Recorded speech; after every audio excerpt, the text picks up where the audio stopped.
नमस्कार दोस्तों, मैं विशाल स्वागत करता हूं एक बार फिर से आप सभी का आपके अपने YouTube प्लेटफॉर्म एमडी क्लासेस पर। हम इस सेशन में बात करेंगे रूस यूक्रेन विवाद पर। जी हां, एक ऐसा विवाद जिस पर पूरी दुनिया की सभी की निगाहें टिकी हुई हैं। एक ऐसा विवाद जो महायुद्ध खड़ा कर सकता है, तीसरा विश्व युद्ध शुरू कर सकता है और पूरी दुनिया को दो खेमों में बांट सकता है। न केवल महायुद्ध की यह आहट है बल्कि एक बहुत बड़े आर्थिक मंदी की भी आहट यहां पर नजर आ रही है। अभी आपने देखा कि कोरोना की वजह से, कोविड पैंडेमिक की वजह से वैसे ही दुनिया के ज्यादातर देशों की, या यूं कहिए कि लगभग सभी देशों की अर्थव्यवस्था एकदम चरमराई हुई है, एकदम रसातल में है और धीरे धीरे सभी देश अपने आप को संभालने का, बेहतर करने का प्रयास कर रहे हैं। और अभी विभिन्न देशों की अर्थव्यवस्था फिर से पटरी पर आई नहीं कि महायुद्ध की आहट ने फिर से पूरी दुनिया को सदमे में डाल दिया है। और इसका सबसे ज्यादा प्रभाव यूरोपीय देशों के साथ साथ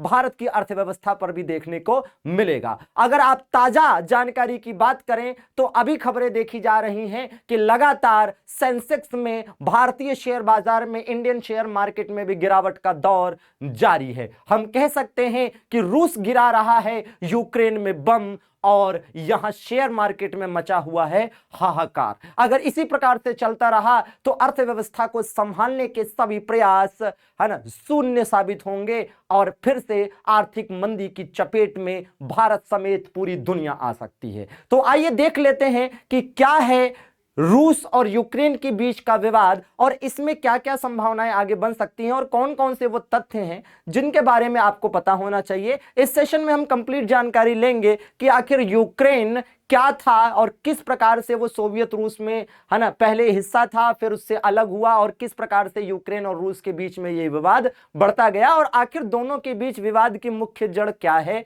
और क्यों ये लोग इस प्रकार से लगातार लड़ते आ रहे हैं और अब पूरी दुनिया को तीसरे विश्व युद्ध के कगार पर लाकर खड़ा कर दिया है। तो महायुद्ध की आहट में सबसे पहले आपको दिखाते हैं यूक्रेन की मैप पर स्थिति। तो देखिए दोस्तों, आप देख सकते हैं कि यह है यूक्रेन का एरिया। जी हां दोस्तों, ये यूक्रेन का एरिया है जो हम रेड लाइन से यहां पर आपको दिखा रहे हैं। यूक्रेन का ये जो एरिया है, आपको सबसे पहले पता होना चाहिए कि कौन से देशों के साथ इसकी सीमा लगती है। तो आप देखेंगे दोस्तों, तो इसकी जो सीमा लगती है, इधर आप देखिए तो रूस के साथ सीमा लगी हुई है, इधर बेलारूस के साथ सीमा लगी हुई है, इधर पोलैंड के साथ सीमा लगी हुई है, इधर स्लोवेनिया के साथ सीमा लगी है, इधर हंगरी के साथ सीमा लगती है, इधर रोमानिया के साथ और यहां माल्डोवा के साथ सीमा लगती है। जी हां दोस्तों, तो ऐसे में इंपॉर्टेंट हो जाता है कि यूक्रेन की सीमा किन देशों के साथ लगी हुई है। यह बहुत इंपॉर्टेंट हो जाता है, ये एग्जाम के पॉइंट ऑफ व्यू से भी बहुत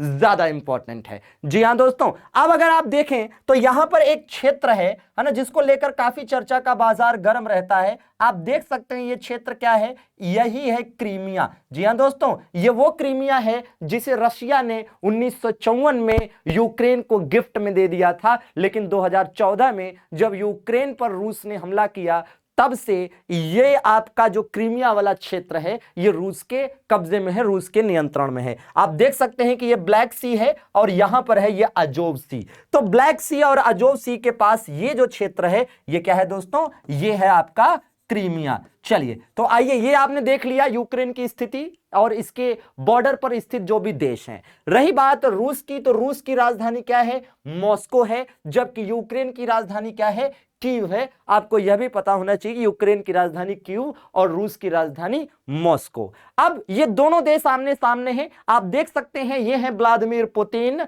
और उधर है आपके व्लादिमीर जेलेंस्की। जी हां, ये है यूक्रेन के राष्ट्रपति और ये है रूस के राष्ट्रपति, जो कि दुनिया के ताकतवर लोगों की, ताकतवर व्यक्तियों की सूची में है ना टॉप पोजीशन में आते हैं दोस्तों। अब आइए देख लेते हैं कि ये रूस और यूक्रेन में जो आपस में तनातनी है, आखिर ये किस दिशा में बढ़ रही है और किस प्रकार से ये पूरी दुनिया को प्रभावित कर सकती है। और देखिए भाई, सबसे पहले तो आपको नजर डाल लेनी चाहिए कि रूस और यूक्रेन की सैन्य ताकत क्या है। तो अगर हम रूस और यूक्रेन की सैन्य ताकत पर नजर डालें तो आप रूस की ताकत के सामने यूक्रेन को बिल्कुल बौना देखेंगे, बिल्कुल पुद्दू सा देखेंगे, क्योंकि रूस अगर अपनी पूरी ताकत से लड़े, जिस हिसाब से इसकी सैन्य ताकत है, तो महज 2 दिन में यूक्रेन को उखाड़ फेंक सकता है। तो आप देखिए, एक तरफ रूस और दूसरी तरफ यूक्रेन। अगर हम रूस की बात करें तो इसके सैनिकों की संख्या जहां 29 लाख है, जी हां 29 लाख है, वहीं यूक्रेन के पास रूस के आधे सैनिक भी नहीं है, महज 11 लाख सैनिक हैं। अगर हम जंगी जेट की बात करें तो रूस के पास 1511 जंगी जेट हैं, जबकि यूक्रेन के पास महज 98 जंगी जेट हैं। अटैक हेलीकॉप्टर की बात करें तो रूस के पास 544 अटैक हेलीकॉप्टर हैं, जबकि यूक्रेन के पास महज 34 अटैक हेलीकॉप्टर हैं। अगर हम टैंकों की बात करें तो रूस के पास दुनिया के सबसे ताकतवर माने जाने वाले 12,240 टैंक हैं, जबकि यूक्रेन के पास मात्र 2596 टैंक है दोस्तों। और अगर हम तोपखानों की तोपों की बात करें तो शक्तिशाली 7511 तोपें आपको रूस के पास नजर आएंगी, जबकि यूक्रेन के पास महज 2040 तोपें हैं। तो ऐसे में आप अंदाजा लगा सकते हैं कि सैन्य ताकत के मामले में रूस के आगे यूक्रेन कहीं नहीं टिकता। यही कारण है कि यूक्रेन नहीं चाहता कि यह युद्ध लंबा चले, और यूक्रेन चाहता है कि इस युद्ध को आगे ना बढ़ाया जाए, लेकिन साथ में ही वो अपने जिद को छोड़ने को तैयार नहीं है। कौन सी वो जिद है जिसने रूस और यूक्रेन के विवाद को इस महायुद्ध के पड़ाव पर लाकर खड़ा कर दिया है? तो वो जिद क्या है दोस्तों? वो जिद है दरअसल में यूक्रेन द्वारा नाटो में और यूरोपियन यूनियन में शामिल होने की लगातार कोशिश। हालांकि यूक्रेन यूरोपियन यूनियन में 2014 में ही शामिल हो चुका है, जिसके बाद से तल्खियां बढ़ गई हैं, है ना। हालांकि अब यूरोपियन यूनियन में यूक्रेन के शामिल होने तक तो ठीक था, क्योंकि वहां पर केवल आर्थिक और विभिन्न सहयोगों की बात थी, लेकिन अब यूक्रेन का कदम जब नाटो में शामिल होने की ओर बढ़ा है तो रूस की यहां पर जो प्रतिक्रिया आई है वो अपने आप में स्वाभाविक है। रूस का कहना है कि यदि यूक्रेन नाटो में शामिल होने की अपनी जिद नहीं छोड़ता है तो हम भी अपनी सुरक्षा चुनौतियों को हम भी अपनी सुरक्षा चिंताओं को दूर करने के लिए जो भी जरूरी कदम होंगे वो जरूर उठाएंगे दोस्तों। तो ऐसे में आइए देख लेते हैं कि रूस और अमेरिका के बीच आपस में क्या ठनी है, क्योंकि रूस और यूक्रेन के बीच में जो आपस में विवाद है उसमें कहीं ना कहीं अमेरिका यूक्रेन का साथ देता नजर आ रहा है। वो अलग बात है कि आज तड़के सुबह जब रूस के राष्ट्रपति व्लादिमीर पुतिन ने अपनी सेना को यूक्रेन के विभिन्न क्षेत्रों पर नियंत्रण करने का आदेश जारी किया, तो उसके बाद हमने देखा कि अमेरिका और फ्रांस जैसे देशों की प्रतिक्रिया आई कि वो अपनी सेना यूक्रेन में रूस के खिलाफ नहीं भेजेंगे। अर्थात कहीं ना कहीं रूस के खिलाफ अमेरिका और नाटो सेनाएं कमजोर पड़ती नजर आ रही हैं। ठीक है दोस्तों, अगर हम नाटो की बात करते हैं तो आप कहेंगे सर नाटो क्या है, या अमेरिका का नाटो में क्या इंपॉर्टेंस है? तो देखिए, नाटो का मतलब होता है North Atlantic treaty organisation. Means यदि आप यूरोप के पश्चिम की तरफ जाएं तो जो नॉर्थ अटलांटिक ओशियन है, इस नॉर्थ अटलांटिक ओशियन के आसपास के देशों को मिलाकर एक सैन्य समझौता, एक सैन्य गठबंधन बनाया गया है जिसे नाटो कहा जाता है। इसमें अभी कुल मिलाकर 30 सदस्य हैं दोस्तों। इसका फॉर्मेशन 1949 में हुआ था नाटो का। 1949 में जो नाटो स्थापित हुआ था, जिसमें 30 मेंबर हैं, जिसमें अमेरिका और कनाडा के साथ साथ यूरोप के 28 कंट्रीज शामिल हैं। तो इस प्रकार से ये जो 30 कंट्रीज हैं नाटो की मेंबर हैं, जिसका हेड ऑफिस ब्रसेल्स में है, जो कि बेल्जियम की कैपिटल भी है, जहां पर यूरोपियन यूनियन का भी हेडक्वार्टर है। तो नाटो एक ऐसा सैन्य गठबंधन है जिसमें यदि किसी एक देश पर हमला होता है तो सभी देश मिलकर उसका मुकाबला करेंगे, और रूस की मुख्य चिंता यही है। जी हां दोस्तों, रूस की मुख्य चिंता यही है कि यदि यूक्रेन नाटो में शामिल हो जाता है, यदि यूक्रेन नाटो में शामिल हो जाता है तो यूक्रेन के साथ लगी लंबी जो रूस की सीमा है वहां पर तनाव बढ़ सकता है, टेंशन बढ़ सकता है, और यूक्रेन ताकतवर हो जाएगा। ऐसे में रूस का प्रभाव यूक्रेन पर कम पड़ जाएगा, और दूसरी तरफ कहीं ना कहीं यह भी हो सकता है कि यूक्रेन जो है रूस के सामने एकदम सीना तान के खड़ा नजर आए, और रूस के जो संप्रभुता है उसको कहीं ना कहीं प्रभावित करने की, उसकी सीमा सुरक्षाओं को बढ़ाने का काम करेगा। जी हां दोस्तों, तो इसी वजह से रूस जो है बिल्कुल भी यूक्रेन को है ना यहां बख्शने के मूड में नहीं है। एक तरफ अमेरिका के राष्ट्रपति जो बाइडेन कह रहे हैं कि रूस ने यूक्रेन पर हमला किया तो आर्थिक प्रतिबंध झेलना पड़ेगा। युद्ध की स्थिति में अमेरिका यूक्रेन का अतिरिक्त रक्षा सामग्री उपलब्ध कराएगा, तो दूसरी तरफ व्लादिमीर पुतिन का कहना है कि हमारी सेना अपने क्षेत्र में है और यूक्रेन की धमकी है ना नहीं दी गई है, यूक्रेन को धमकी नहीं दी गई है, यूक्रेन को नाटो में शामिल होने से रोकने की बात जो है कह रहे हैं व्लादिमीर पुतिन। तो व्लादिमीर पुतिन का कहना है कि यूक्रेन अपनी ये जिद छोड़ दे कि वो नाटो में शामिल होगा, हमें और कुछ नहीं चाहिए। अब हम बात करते हैं कि देखिए अगर पूरी ताकत से रूस लड़ता है तो 2 दिन में यूक्रेन को जीत लेगा रूस। जी हां दोस्तों, अब यहां पर रूस की जो सबसे बड़ी ताकत है उसमें से एक है S-400। जी हां, S-400 एयर डिफेंस सिस्टम। देखिए भाई यहां पर S-400 जो एयर डिफेंस सिस्टम की बात हो रही है, हालांकि रसिया ने इसका एक उन्नत संस्करण S-500 भी डेवलप कर लिया है और S-500 की जो क्षमता है वो इससे भी कहीं ज्यादा है, लेकिन फिलहाल S-400 की बात करते हैं जो कि रसिया के पास पर्याप्त मात्रा में है। यह एक ऐसा एयर डिफेंस सिस्टम है दोस्तों जिसकी रेंज 600 किलोमीटर है। जी हां, 600 किलोमीटर और 30 किलोमीटर की ऊंचाई तक यह टारगेट को हिट कर सकता है। मतलब 600 किलोमीटर लंबाई और 30 किलोमीटर की हाइट तक। आप ऐसे समझिए कि यूक्रेन की तरफ से अगर कोई भी मिसाइल रूस की तरफ दागी जाएगी, ऐसे समझिए कि यूक्रेन की तरफ से यदि रूस की तरफ कोई मिसाइल दागी जाएगी तो यह S-400 एयर डिफेंस सिस्टम उन सभी मिसाइलों को है ना हवा में ही खत्म करने में, नष्ट करने में, नष्ट नाबूद करने में सक्षम है। मतलब यूक्रेन की एक भी मिसाइल शायद ही रसिया की जमीन पर गिर पाए। वहीं पर रूस की मिसाइलें जब यूक्रेन के ऊपर चलेंगी, जो कि लगातार चल रही हैं, बमबारी जारी है, तो ऐसे में यूक्रेन के पास इस तरह का कोई एयर डिफेंस सिस्टम नहीं है जिसकी वजह से यूक्रेन अपनी धरती पर रशियन मिसाइल्स को गिरने से नहीं रोक सकता। तो यह तो बहुत बड़ी बात हो गई कि रशिया जितने चाहेगा मिसाइल फेंक के मारेगा और यूक्रेन के पास उसका जवाब नहीं होगा, जबकि यूक्रेन यदि फेंक के मारना चाहेगा मिसाइल तो रसिया के पास S-400 एयर डिफेंस सिस्टम है जो यूक्रेन की हर चाल को नाकाम करने में सक्षम है। तो ये इनकी सबसे बड़ी ताकत है। आप देख सकते हैं कि 4.08 किलोमीटर पर सेकंड टारगेट स्पीड है इसकी, जबकि जो S-500 इन्होंने विकसित किया है, जिसे अभी पिछले साल ही पहला S-500 शामिल किया गया है अक्टूबर के महीने में शायद, तो उसकी जो क्षमता है वो तो 7 किलोमीटर पर सेकंड की टारगेट स्पीड रखता है S-500। फिलहाल S-500 अभी जो है 1 ही 2 शामिल हुए हैं, बट S-400 इनके पास पर्याप्त मात्रा में है। देखते हैं जिसमें जो मिसाइलें लगी हुई हैं S-400 में, आप देखेंगे 9M96 जो 120 किलोमीटर की तक मार करने में सक्षम है, 250 किलोमीटर और 400 किलोमीटर, मतलब कुल मिलाकर 3 प्रकार की इसमें मिसाइलें लगी हुई हैं जो टारगेट कर सकती हैं। ठीक है भाई, तो इस तरह की, हालांकि S-400 मिसाइल को अगर आप देखेंगे, S-400 एयर डिफेंस सिस्टम यदि आप देखें तो इस एयर डिफेंस सिस्टम को रशिया ने दुनिया के जिन देशों को बेचा है उनमें भारत शामिल है, चाइना शामिल है, टर्की शामिल है, सऊदी अरब और कतर शामिल है। इस प्रकार से ये 5 देश हैं जिनके पास रशिया का S-400 एयर डिफेंस सिस्टम उपलब्ध है। अब हम बात करते हैं कि रशिया की तरफ से यहां के राष्ट्रपति व्लादिमीर पुतिन ने जो बाइडेन की टिप्पणी पर जवाब देते हुए क्या कहा, जिसे सुनकर आपको ये आभास होगा कि जो व्लादिमीर पुतिन हैं वो कितने आत्मविश्वास से भरे हुए हैं और उन्हें अपनी सेना पर,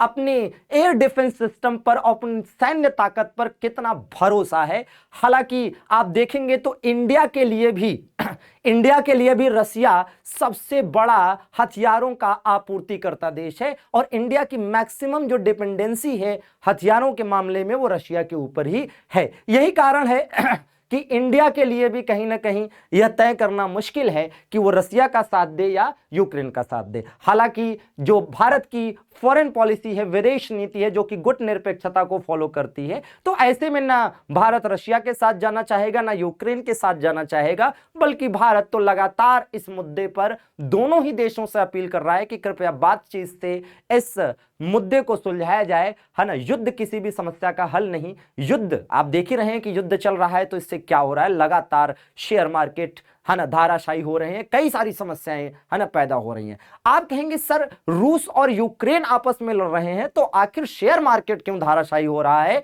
आर्थिक गतिविधियां क्यों प्रभावित हो रही हैं दोस्तों?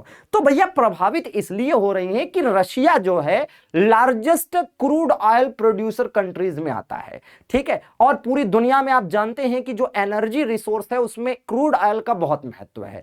तो रूस जो है बहुत सारे देशों को, बहुत सारे यूरोपियन कंट्रीज को इवन क्रूड ऑयल सप्लाई करता है, सीएनजी सप्लाई करता है, एलपीजी सप्लाई करता है, बहुत सारी चीजें सप्लाई करता है पाइपलाइन के माध्यम से। तो ऐसे में यूरोप की जो एनर्जी है ना नीड है, जो ऊर्जा आवश्यकताएं हैं, वो कहीं ना कहीं इस युद्ध की वजह से बाधित होंगी। ऐसे में यूरोप जो है, ऐसे में जो यूरोप है उसकी जो ऊर्जा जरूरतें हैं वो किधर जाएंगी? यूरोप अपनी ऊर्जा जरूरतों को पूरा करने के लिए अरेबियन कंट्रीज के ऊपर डिपेंडेंसी बढ़ाएगा, और जैसे ही अरेबियन कंट्रीज के ऊपर डिपेंडेंसी बढ़ेगी, यहां से है ना वो क्रूड ऑयल और अन्य जो भी एलपीजी सीएनजी वगैरह है इसकी खरीद को बढ़ाएंगे। तो इसका मतलब यह है कि इन चीजों की क्या होगी, मार्केट में डिमांड बढ़ जाएगी, ठीक है, क्योंकि अमेरिका जो है रशिया पर लगातार पाबंदियां लगाता चला जा रहा है। तो ऐसे में पूरी दुनिया की जो सप्लाई चेन है वो प्रभावित होगी और प्रभावित हो रही है, और इस डर से जो मार्केट में जिन्होंने अपना इन्वेस्ट किया है वो लगातार अपने पैसे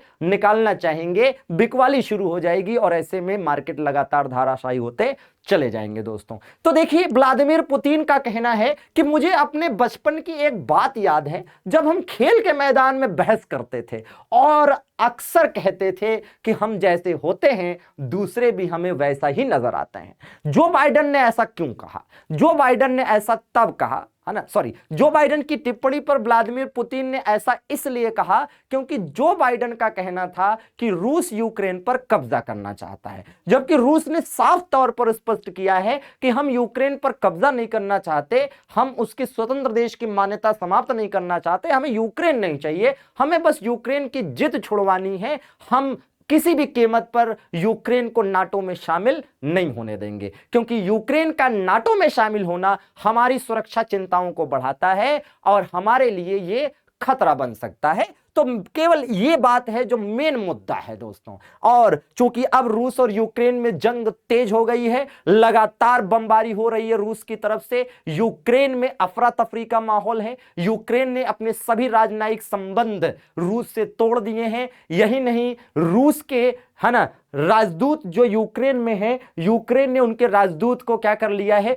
बंदी बना लिया है, गिरफ्तार कर लिया है। तो ऐसे में अब ये युद्ध और आगे तेज बढ़ने की है ना चिंता जताई जा रही है। यूक्रेन ने देशव्यापी, इसी दौरान यूक्रेन ने देशव्यापी आपातकाल की घोषणा कर दी है। भारत ने इस मामले में कहा है कि बातचीत से सुलझाएं मसला, है ना। भारत भी जानता है कि इस मसले का तत्काल समाधान आवश्यक है, अदरवाइज भारत समेत पूरी दुनिया की अर्थव्यवस्था प्रभावित होगी। और भारत चूंकि ज्यादा आबादी वाला देश है और भारत के ऊपर ऑलरेडी बहुत दबाव है, तो ऐसे में समस्याएं बढ़ सकती हैं दोस्तों।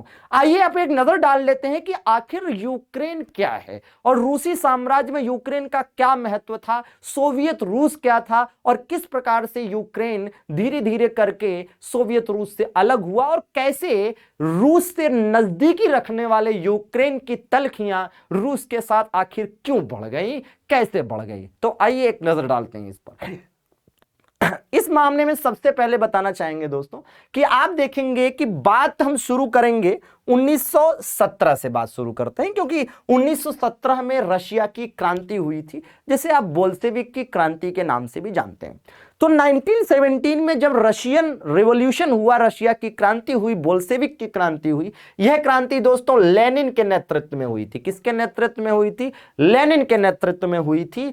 आप देखेंगे कि इससे 300 साल पुराने रूसी साम्राज्य को उखाड़ फेंका गया और कहीं ना कहीं सोवियत संघ की स्थापना की दिशा में कदम आगे बढ़ाए रूस ने। 1918 में यूक्रेन ने, है ना, इसका फायदा उठाते हुए आजादी की घोषणा कर दी, लेकिन सत्ता खींचतान में वहां गृह युद्ध छिड़ गया। जी हां दोस्तों, तो इस तरह से हम कह सकते हैं कि जब 1917 में रूस की क्रांति हुई और रूस में राजतंत्र का अंत हुआ, जो पुराना साम्राज्य था रूसी साम्राज्य, उसका अंत हुआ, तो उस रूसी साम्राज्य के एक हिस्से यूक्रेन ने 1918 में अपनी स्वतंत्रता की घोषणा कर दी। जिसके बाद हम देखेंगे कि 1921 में यूक्रेनियन सोवियत स्पेशलिस्ट रिपब्लिकन की स्थापना की गई और 1922 में दिसंबर में यूक्रेन सोवियत यूनियन का एक संस्थापक सदस्य बना। इसका मतलब यह है कि जिसे आप सोवियत संघ के नाम से जानते हैं, जिन्हें आप यूनाइटेड स्टेट ऑफ सोवियत रसिया के नाम से जानते हैं, यूएसएसआर कहते हैं, इस यूएसएसआर की स्थापना कब हुई थी? 1922 में हुई थी और यूक्रेन उसका संस्थापक सदस्य था। आप जानते हैं कि यूएसएसआर का विघटन 1991 में हुआ और यूएसएसआर के विघटन के पीछे अमेरिका की एक बहुत बड़ी है ना सोची समझी चाल थी, ठीक है, क्योंकि अमेरिका नहीं चाहता था कि यूएसएसआर लगातार अस्तित्व में रहे, क्योंकि वो उसकी है ना कहीं सुपर पावर होने को चुनौती देता था। ठीक है दोस्तों, तो 1922 में यूएसएसआर की स्थापना हुई और यूक्रेन उसका संस्थापक सदस्य हुआ। हालांकि आगे चलकर हम देखेंगे कि 1932 में स्टालिन की नीतियों की वजह से यूक्रेन में है ना अकाल जैसी स्थिति पैदा हो गई। जिसके बाद आप देखेंगे कि 1954 में, देखिए मतलब मामला समझ रहे हैं कि पहले यूक्रेन रूसी साम्राज्य का हिस्सा था, समझिएगा एकदम इत्मीनान से कि यूक्रेन पहले रूसी साम्राज्य का हिस्सा था। फिर 1917 में जैसे ही रूस की क्रांति हुई और रूसी साम्राज्य का अंत हुआ तो मौका देखकर 1918 में यूक्रेन ने अपने आप को आजाद घोषित कर दिया। फिर 1922 में जब सोवियत रूस की स्थापना हुई तो यूक्रेन उसमें शामिल हो गया। यूक्रेन को लगा कि ठीक है, हम एक स्वतंत्र देश भी रहेंगे और यूएसएसआर में सोवियत रूस में रहेंगे, सोवियत संघ में रहेंगे, तो हमारी जो है सुरक्षा चिंताएं भी दूर रहेंगी। तो यहां तक तो ठीक था, लेकिन फिर यूक्रेन ने देखा कि उसके साथ कहीं ना कहीं जो है क्या हो रहा है कि एक तरह से रूस जो है दोहरी रणनीति अपना रहा है। यूक्रेन का विकास सही से नहीं हो रहा। यूक्रेन में रूस की खराब नीतियों की वजह से, सोवियत संघ की खराब नीतियों की वजह से 1932 में देखा गया कि वहां पर अकाल जैसी स्थिति पैदा हो गई और वो चीजें खराब होती चली गई।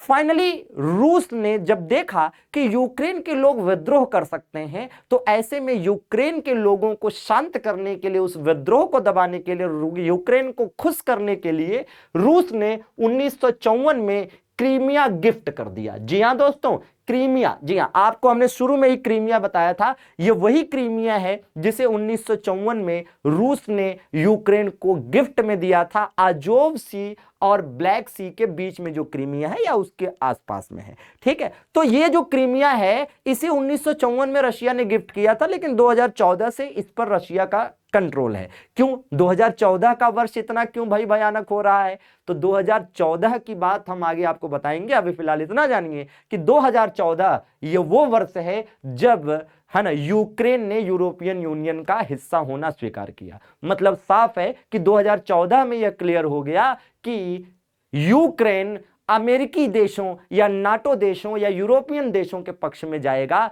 वो रूस के साथ नहीं रहेगा। जिसके बाद रूस को यह क्लियर हो गया कि नहीं, यूक्रेन का झुकाव नाटो की तरफ या यूरोपीय देशों की तरफ कहीं ना कहीं हमारी सुरक्षा चिंताओं को बढ़ाएगा। तो आइए देखते हैं कि उसके बाद क्या हुआ। तो 1954 में यूक्रेन को क्रीमिया मिल गया एक गिफ्ट के रूप में, तो यहां के लोग शांत हो गए, उन्होंने विद्रोह नहीं किया। उन्होंने कहा चलो ठीक है, ओके ठीक है। तो चीजें चलती रही क्योंकि सोवियत संघ अपने आप में बहुत शक्तिशाली था, तो यूक्रेन के लिए आसान नहीं था सोवियत संघ को छोड़ना। इसी दौरान लगातार अमेरिका के प्रयास से और कुछ अन्य देशों ने अमेरिका का साथ दिया, कुछ यूरोपीय कंट्रीज ने साथ दिया। तो ऐसे में 1991 में सोवियत संघ का विघटन हो गया और सोवियत संघ के 1991 विघटन के साथ ही यूक्रेन ने अपनी आजादी का ऐलान कर दिया। जी हां दोस्तों, 1991 में। इस प्रकार से अगर आप देखेंगे तो 1991 में यूक्रेन एक आजाद मुल्क बना। 1996 में यूक्रेन ने डेमोक्रेसी अपनाई और अपना संविधान व करेंसी राइवन्या जारी कर दिया। जी हां, यहां की करेंसी क्या है? राइवन्या, और यहां की राजधानी क्या है? कीव है दोस्तों। अब हम बात करें कि फिर क्या होता है कि आप देखेंगे कि 2013 का वो वक्त जब आजाद यूक्रेन के दो धड़े थे। जी हां, आजाद यूक्रेन, जो आजाद यूक्रेन हुआ, जो यूक्रेन 1991 में आजाद हुआ, वहां पर दो धड़े थे, दो गुट थे। एक गुट ऐसा था दोस्तों जो कि अमेरिका का पक्ष लेता था और एक गुट ऐसा था जो रशिया का पक्ष लेता था। लेकिन हम देखेंगे कि 2013 में यूक्रेन के लिए एक बड़ी परीक्षा की घड़ी आई, और बड़ी परीक्षा की घड़ी इस वजह से आई क्योंकि उसे रूस या यूरोपियन यूनियन में से एक को चुनना था कि वो रूस के साथ जाएगा या यूरोपियन यूनियन के साथ जाएगा। आप जानते हैं कि यूरोपियन यूनियन की स्थापना 1993 में हुई, जिसमें 27 देश सदस्य हैं, जिसमें से ब्रिटेन का एग्जिट हो गया है, ब्रेग्जिट हो गया है, और यूरोपियन यूनियन का भी मुख्यालय भी नाटो की तरह ही, है ना, ब्रुसेल्स में स्थित है, जो कि बेल्जियम की कैपिटल है। तो 2013 में यूक्रेन के लिए एक बड़ी परीक्षा का साल था भाई। इस वक्त यूक्रेन के राष्ट्रपति विक्टर ने यूरोपियन यूनियन के साथ आर्थिक और राजनीतिक समझौते पर साइन कर दिया। ठीक है, साइन करने वाले थे, और फिर 2014 में यूक्रेन के राष्ट्रपति बने पेट्रो पोरोशेंको ने यूरोपियन यूनियन के साथ डील साइन कर ली। मतलब यह है कि 2013 में यूक्रेन ने एक तरह से निर्णय लिया कि वो यूरोपियन यूनियन के साथ जाएगा, और 2014 में फाइनली यूक्रेन यूरोपियन यूनियन में शामिल हो गया। जिसके बाद से दरअसल में आज की जो स्थिति है, ये हालात की जो नींव पड़ी है, वो एक्चुअली में अगर देखा जाए तो वर्तमान स्थिति की जो जड़ है वो 2013-14 का वर्ष में हुए जो घटनाएं हैं उसमें निहित है कहीं ना कहीं। मतलब 2013 में यूक्रेन का यूरोपियन यूनियन के साथ जाने का निर्णय लेना और 2014 में यूरोपियन यूनियन में शामिल होना कहीं ना कहीं रूस को नागवार गुजरा। यहां पर रूस को क्लियर हो गया कि यूक्रेन जो है नाटो देशों के पक्ष में, यूरोपियन यूनियन के पक्ष में और अमेरिका के पक्ष में झुक गया है। अब ये हमारे लिए कहीं ना कहीं बहुत बड़ी सुरक्षा चिंता है दोस्तों। ठीक है दोस्तों, तो ऐसे में क्या, देखिए भाई आप समझिए कि कुछ लोग सोच रहे हैं कि रूस की कार्रवाई सही है कि गलत है। अगर रूस की कार्रवाई को सही या गलत के नजरिए से देखना चाहते हैं आप, तो ऐसे समझिए कि जैसे पाकिस्तान के साथ हमारा पीओके वाला कॉन्फ्लिक्ट है। आप समझिए कि पाकिस्तान के साथ हमारा पीओके वाला कॉन्फ्लिक्ट है। अगर पाकिस्तान नाटो का, सपोज करिए एक एग्जांपल ले रहे हैं, पाकिस्तान को नाटो में शामिल होने का मौका मिले, ठीक है, तो पाकिस्तान नाटो में शामिल तुरंत होना चाहेगा। क्यों? क्योंकि पाकिस्तान को पता है कि नाटो में हम जैसे ही शामिल होंगे, है ना, नाटो में हम जैसे ही शामिल होंगे, एक ऐसा संगठन हमें मिल जाएगा कि हमारे ऊपर कोई भी हमला करेगा तो ये नाटो के सभी देश मेरे साथ उस देश के खिलाफ लड़ेंगे। समझ रहे हैं? तो ऐसे में क्या होगा कि जैसे ही पाकिस्तान नाटो में शामिल होगा, पीओके पर हमारी पकड़ क्या होगी, कमजोर हो जाएगी, और फिर हम पीओके की मांग पाकिस्तान से कभी नहीं कर पाएंगे, क्योंकि 30 देशों के साथ 30 देशों के साथ मुकाबला कर पाना लगभग असंभव हो जाएगा। बिल्कुल यही स्थिति रसिया के साथ है। वो अलग बात है कि पाकिस्तान नाटो, मतलब ये तो केवल एक काल्पनिक बात बताई आपको समझाने के लिए, ऐसा होगा नहीं कभी, ठीक है। लेकिन आप समझिए कि रशिया की सुरक्षा चिंता भी कुछ इसी प्रकार की है। रूस का भी यूक्रेन के साथ कुछ कॉन्फ्लिक्ट है, कुछ विवाद है, सीमा विवाद, जिसकी वजह से रूस समझ रहा है कि अगर यूक्रेन नाटो का हिस्सा बन गया तो ऐसे में यूक्रेन की दादागिरी बढ़ जाएगी, और जो हमारा कॉन्फ्लिक्ट है ऐसे में, है ना, हमें यूक्रेन के सामने झुकना पड़ेगा। रूस को यूक्रेन के सामने फिर झुकना पड़ेगा, और नहीं झुकेगा तो केवल यूक्रेन से नहीं बल्कि सभी नाटो देशों के साथ उसे लड़ना पड़ेगा। जैसे अभी की स्थिति ले लीजिए, अभी क्या है, अभी रूस और यूक्रेन के बीच लड़ाई चल रही है। अगर यूक्रेन, है ना, नाटो का सदस्य बन चुका होता तो इस समय ये केवल रूस और यूक्रेन की लड़ाई नहीं होती, ये लड़ाई होती रूस और नाटो देशों की। मतलब एक तरफ यूक्रेन के साथ नाटो के 30 कंट्रीज खड़ी होती हैं, अमेरिका, कनाडा, फ्रांस, जर्मनी सहित, और दूसरी तरफ रूस शायद अकेला खड़ा नजर आता, या फिर रूस का साथ देने के लिए चाइना, बेलारूस जैसे देश आगे बढ़ते, और ऐसे में तृतीय विश्व युद्ध निश्चित था। हालांकि अभी परिस्थितियां हो सकता है कि तृतीय विश्व युद्ध की ओर बढ़े, देखते हैं क्या संभव हो सकता है।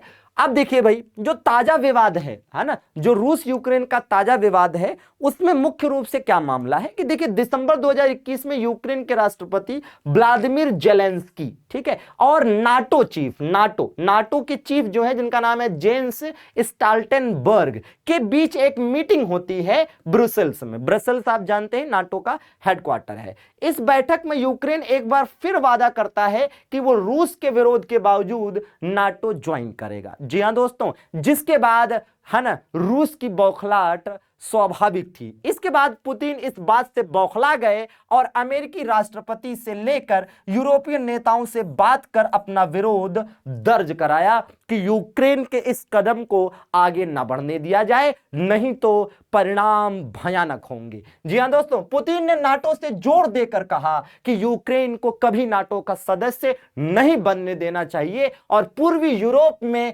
अपनी सभी सैन्य गतिविधियां रोक देनी चाहिए दोस्तों। पुतिन की बौखलाहट की बड़ी वजह उस इलाके की भौगोलिक स्थिति है, क्योंकि जो यूक्रेन है उसके करीब 2295 किलोमीटर लंबा बॉर्डर रूस के साथ है दोस्तों। यूक्रेन के नाटो में शामिल होने से रूस खुद को खतरे में महसूस कर रहा था, जिसकी वजह से रूस ने ऐसा कदम उठाया है दोस्तों। जी हां, तो अपने आप में मुझे लगता है कि बहुत आसानी से आपने चीजों को समझा। अब हम आपको बताते हैं कि एग्जाम के पॉइंट ऑफ व्यू से आपको इस विवाद में क्या क्या ऐसी चीजें हैं जो याद होनी चाहिए। तो देखिए दोस्तों, सबसे बड़ी चीज तो यह है कि आपको यूक्रेन और रशिया इन दोनों देशों के, देखिए मैं शुरू से आपको बता देता हूं कि एग्जाम के पॉइंट ऑफ व्यू से आपको क्या क्या याद होना चाहिए। तो सबसे पहले तो आपको याद होना चाहिए रशिया और यूक्रेन दोनों देशों के राष्ट्रपति। आप देख सकते हैं कि इधर व्लादिमीर पुतिन है और इधर आपके यूक्रेन के राष्ट्रपति व्लादिमीर जेलेंस्की हैं। तो व्लादिमीर जेलेंस्की यूक्रेन के प्रेसिडेंट और व्लादिमीर पुतिन रूस के प्रेसिडेंट। उसके बाद आपको याद होना चाहिए कि यूक्रेन की जो कैपिटल है वो कीव है और रशिया की जो कैपिटल है वो मॉस्को है। ये आपको याद होना चाहिए। अगली बात जो आपको याद होनी चाहिए वो थोड़ा सा ये याद होना चाहिए कि रूस और यूक्रेन की सैन्य ताकत में डिफरेंस मुख्य रूप से सैनिकों को लेकर। ठीक है दोस्तों, इसके बाद आपको यहां पर कुछ ये नाम याद होने चाहिए। खैर ये तो ऑलरेडी याद रहता है कि अमेरिका के प्रेसिडेंट कौन है। इसके बाद आप देखेंगे तो आपको S-400 के बारे में जानकारी होनी चाहिए, है ना, कि किन किन देशों को रशिया ने ये S-400 एयर डिफेंस सिस्टम बेचा है, किसके किसके पास है, इसकी क्षमता क्या है। ठीक है दोस्तों, इसके बाद अगर आप देखेंगे आगे तो पता होना चाहिए कि हाल ही में किस देश ने, है ना, अपनी सुरक्षा चिंताओं की वजह से आपातकाल की घोषणा की, तो वो यूक्रेन है। रही बात यहां से, तो यहां से कुछ बातें याद होनी चाहिए, जैसे रशिया की क्रांति कब हुई, या यूक्रेन ने अपनी आजादी की घोषणा कब की, या आधुनिक यूक्रेन की बात करेगा तब तो 1991 बताना पड़ेगा, क्योंकि सोवियत संघ के विघटन के बाद आधुनिक यूक्रेन की स्थापना हुई थी।